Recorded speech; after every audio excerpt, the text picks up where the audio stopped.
बिस्मिल्लाहिर्रहमानिर्रहीम रब्बिज़ ज़िदनी इल्मा। प्यारे बच्चों, जहाँ पे बात ख़त्म हुई थी वहीं से शुरू कर रहे हैं। तो ये एन क्योंकि बाहर पड़ा हुआ था, आके ये पहली टर्म के साथ मल्टीप्लाई हुआ, फिर स्क्वायर वाली टर्म के साथ मल्टीप्लाई, आपको के साथ 1/2 था ना, तो वो नीचे आप नज़र आ रहा है। 1/3 था, बाहर एन पड़ा हुआ था तो n/3 हो गया। आज साथ में इसका क्यूब है, इसकी 4th पावर है। और मैंने आपसे कहा था कि इसके ऊपर अब लिमिट लगा दें। आप लिमिट क्या लगानी थी?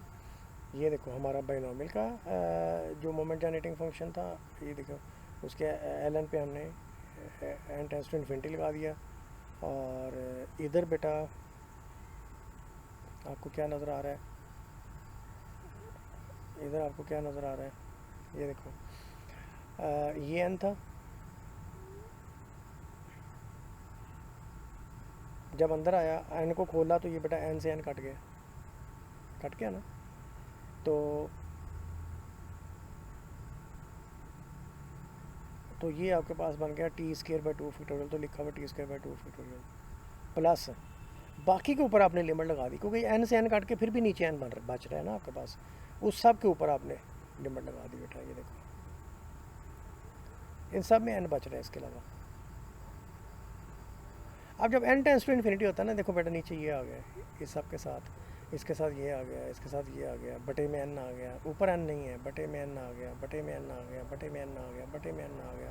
तो जब ये infinity n tends to infinity करेंगे ना, तो इसका मतलब बेटा ये होगा कि इन सब के बटों में एन आ गया। ये देखो सब के बटों में एन आ गया। तो ये सारी चीज़ें डिवाइडेड बाय, देखो infinity, something divided by infinity, वो बेटा आपके पास ज़ीरो आएगी। तो ये सारी चीज़ जो आगे पड़ी हुई है ना, ये सारा ये पहले वाली चीज़ भी सारा कूड़ा ज़ीरो बन जाएगा, ये वाली भी सारी ज़ीरो बन जाएगा, क्योंकि आपने पढ़ा समथिंग डिवाइड बाय इन्फिनिटी हो जाएगा ना। तो ये सारा करके ज़ीरो हो गया, और इसलिए इसका आंसर क्या बन गया? t²/2 factorial. तो अब आपने एल एन तो लेना नहीं था, आपने बाइनोमियल का मोमेंट जनरेटिंग फंक्शन ये था, तो आपने ई की पावर में इसको उठाया। जब ई की पावर में लिखा तो एल एन ख़त्म होगा, यहाँ ई की पावर में ये आ गया। और ये क्या है? ये moment generating function of normal distribution है, आपने पढ़ा हुआ। तो इसका मतलब क्या हुआ कि हमने बाइनोमियल के पीडीएफ को लेके चले, बाइनोमियल के पीडीएफ को लेके चले, जब उस पर ये लिमिट लगाई तो नॉर्मल का पीडीएफ बन गया। इसका मतलब ये हुआ कि under the condition n tends to infinity, ठीक है, बाइनोमियल डिस्ट्रीब्यूशन जो है वो नॉर्मल डिस्ट्रीब्यूशन बन जाती है। ठीक है बेटा, तो प्रोसीजर मैंने आपको बता दिया था कि अगर बाइनोमियल का मोमेंट जनरेटिंग फंक्शन ये कंडीशन लगने से नॉर्मल का मोमेंट जनरेटिंग फंक्शन बन जाए, तो उसका मतलब यही है कि बाइनोमियल नॉर्मल बन गई। ठीक है बेटा, और स्टैंडर्डाइज होने की वजह से बेटा ये जो आपका बाइनोमियल था वो 0 to n था, लेकिन जो बाइनोमियल है वो आपका -इन्फिनिटी टू इन्फिनिटी हो गया। ये उसकी आपको पता है वो जो सपोर्ट है वो भी चेंज हो जाती है, तो उसका भी जिक्र मैंने यहाँ पे कर दिया। ठीक है बेटा, ये आपका एक, देखिए आज मैंने मोमेंट्स पे आपसे बात कर ली। आज आपसे बात मोमेंट्स पे भी बात होगी आप लोगों के साथ, और आप जो नॉर्मल अप्रॉक्सीमेशन पे बाइनोमियल पे आपसे बात हो गई। ठीक है, अब सिर्फ एक चीज़ रह गई है नॉर्मल अप्रॉक्सीमेशन पे पाइसा, इंशाल्लाह वो अगली क्लास में करेंगे बेटा। और उसके बाद हमारा जो सिलेबस है वो ख़त्म हो जाएगा। आपने बेटा इस सारी चीज़ों को प्रैक्टिस कर लेना है, क्योंकि होपफुली जो आपका एग्ज़ाम होगा that would be traditional exam. जिस तरह से आपकी क्लासेस भी अगर शुरू होती है ना, अगर, तो होपफुली ये होगा कि अगर आप मॉर्निंग की क्लास में फॉर एग्ज़ाम्पल आप 50 लोग हैं ना, फ़र्ज़ करें 45 लोग हैं या 52 लोग हैं, तो उनको हम इस तरह से हो जाएगा, अगर क्लासेस स्टार्ट होती हैं तो 1/3 लोग बेटा एक दिन आएंगे क्लास में। मिसाल के तौर पर पहले 18 रोल नंबर जो है ना, पहले 18 रोल नंबर, वो फॉर एग्ज़ाम्पल मंडे वाले दिन आपकी, मंडे ट्यूसडे वेंसडे आपकी क्लास होती है, पहले 3 दिन है या आखिरी 3 दिन है। सो मैं सपोज़ करता हूँ पहले 3 दिन आपकी क्लास है, तो मंडे आप में से आप सारे नहीं आएंगे, आप में से 1 से लेकर 18 रोल नंबर तक लोग आएंगे मॉर्निंग वाले।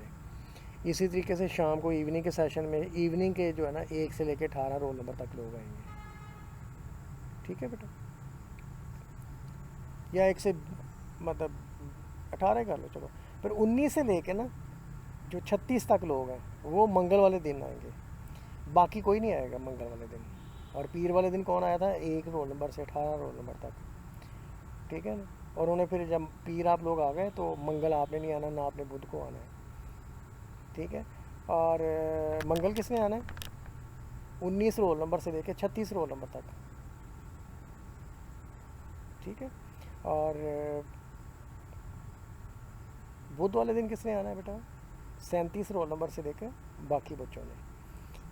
तो इस तरह आप एक एक क्लास जो है ना वो क्लास में पढ़ेंगे। आपके जितने डेस्क हैं ना, 6 डेस्क लगे हुए हैं आपके, और 3 रोज़ हैं, तो 6 × 18 लोग बैठेंगे क्लास में। मास्क आप सब ने पहने हुए होंगे, ठीक है। और वैसे भी सोशल डिस्टेंसिंग का बाद में भी ख्याल रखेंगे कि क्लास के बाद आप हजूम बना के ना खड़े हो जाएं सर जोड़ के। और इसका मतलब क्या हुआ कि 3 दिन क्लासेस आपकी जैसे पहले हो रही थी उसी तरह से आपकी क्लास होगी, लेकिन एक ही क्लास आप लोग पढ़ेंगे। आप लोगों ने क्लास एक ही पढ़ी है, क्योंकि जो 1 से 18 रोल नंबर से उन्होंने पीर कोई क्लास पढ़ी, मंगल बुध वो नहीं आए।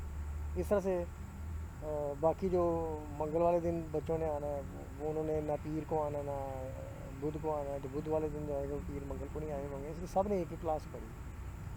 तो हफ्ते में आपकी क्लासेस तो 4 होनी चाहिए, क्योंकि 4 क्रेडिट आवर आपका कोर्स है। तो बाकी जो 3 क्लासेस है ना बेटा वो आपकी ऑनलाइन हुआ करेंगी। देन भी अगर कॉलेज खुलते हैं ना उसके बाद भी कोई इस तरह का प्लान है, तो अगर इस तरह से आपकी क्लासेस हो सकती हैं तो फिर इस तरह से आपका एग्ज़ाम भी हो जाएगा, ठीक है। तो मतलब डिस्टेंस पे बिठा के 18 बच्चे एक क्लास में बिठा के आपका एग्ज़ाम भी हो जाएगा एक ही दिन सबका। तो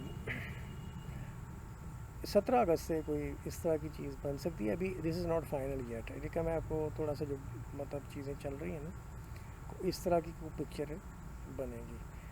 तो ट्रेडिशनल होने एग्ज़ाम होने के चांसेस भी हैं। तो आप प्रैक्टिस द थिंग्स वेल। अभी आई होप कि आप लोग सारे पूरी मेहनत करके चीज़ों को पढ़ के समझ के फिर उतार रहे होंगे अपने रजिस्टर्स के ऊपर। तो रजिस्टर पे उतारना जो है this is a sort of preparation and practice. तो practice makes a person perfect.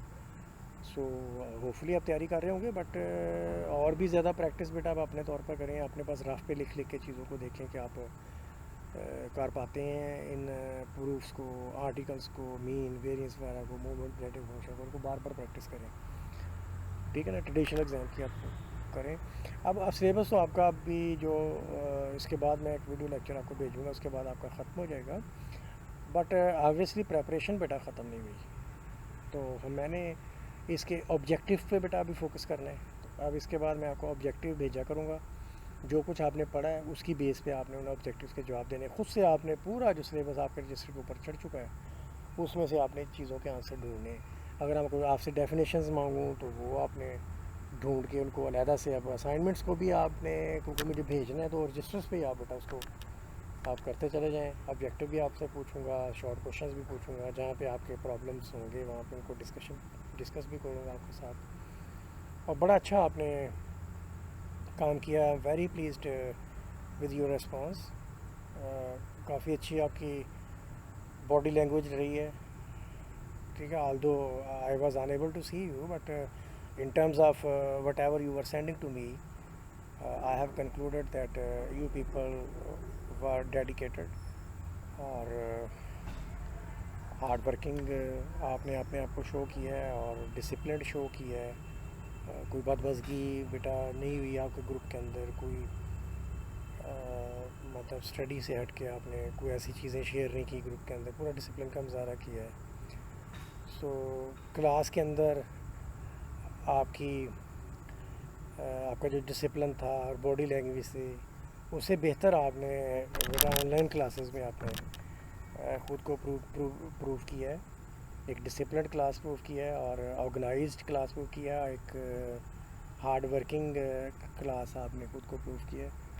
सो आप सबको इसमें मुबारक भी हो और मुझे इस पर बहुत खुशी है।